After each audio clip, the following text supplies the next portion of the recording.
Alors, on va faire ce numéro 3. Donc, le numéro 3, on a ou un nombre à virgule qu'il faut transformer en centaines, dizaines, unités, dixièmes, ou alors l'inverse. Donc, le premier, on a 1 dans les dizaines, 4 dans les unités et 3 dans les dixièmes. Ce qui nous fait 14 unités, 14,3, puisqu'on a 3 dixièmes. Donc, 14 unités et 3 dixièmes.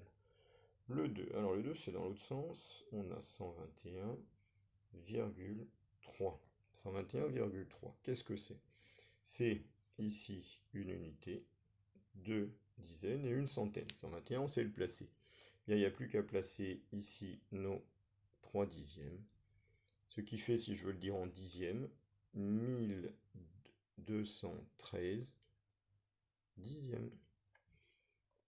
704, il est placé, on a un 7 dans les dizaines, un 0 dans les unités et un 4 dans les dixièmes. Alors ça va nous faire 70,4, c'est-à-dire 70 unités et 4 dixièmes, 70,4. Alors 209,6, on le place ici. Qu'est-ce que c'est que 209,6? C'est avant tout 209 unités et 6 dixièmes, ce qui fait en tout 2096 dixièmes.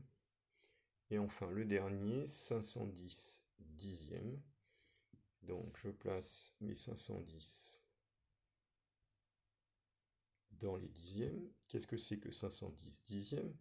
Et regardez, c'est 51 et 0 dixième. Alors je pourrais écrire 51,0. Sauf que mettre une virgule et pour dire qu'il y a 0 dixième, eh bien je peux enlever la virgule, enlever le 0, et vous avez deviné, ça donne évidemment 51. Dans 51, il y a 51 unités et pas de dixième, ici il n'y a pas de dixième, et dans 51,0, il y a 51 unités et 0 dixième, ce qui veut dire que c'est la même chose. Donc je vous le montre ici. Hein. Quand on veut écrire